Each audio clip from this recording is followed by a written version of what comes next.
Elle avait bien quelque chose.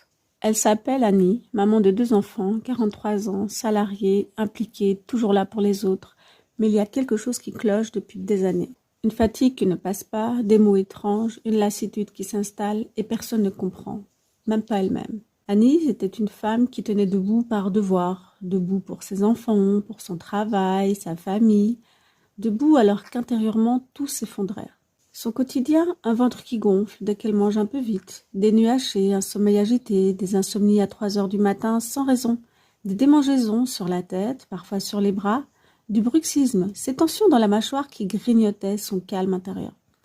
Une fatigue qui la poursuivait, même après le week-end, des douleurs digestives comme si son ventre criait sans que personne n'entende, et surtout une irritabilité constante de la culpabilité de ne pas être une maman patiente, et ce poids de ne plus se reconnaître.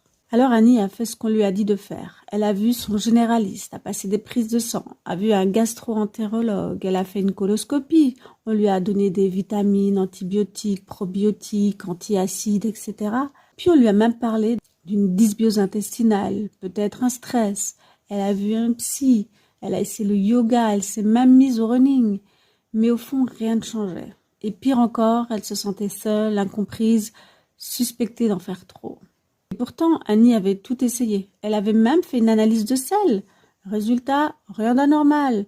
Alors elle a commencé à croire que c'était dans sa tête et elle a sombré un peu plus. Bienvenue dans Renaître, le podcast qui explore les parcours de vie extraordinaires de femmes comme vous. Ici, je partage leurs défis, leurs triomphes et les leçons qu'elles ont tirées de leur expérience.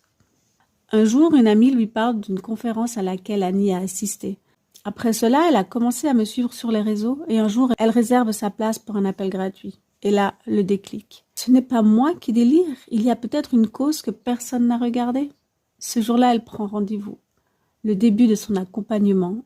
Lors de notre première séance, Annie pleure, pas de tristesse mais de soulagement. Elle se sent enfin entendue. Je lui explique, oui, ses symptômes sont réels. Et non, elle ne fabulait pas. Alors oui, il est possible que des parasites présents depuis longtemps perturbent son système digestif, son système nerveux et immunitaire. Mais attention, juste prendre un antiparasitaire ne suffira pas.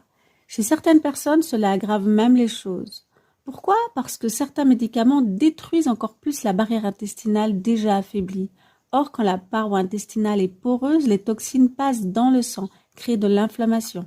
Et les parasites eux-mêmes peuvent monter jusqu'au cerveau. Troubles de concentration, humeur instable, irritabilité, fatigue extrême, insomnie, migraine. Ce sont les dégâts invisibles mais bien réels dus aux parasites. Et si vous ne faites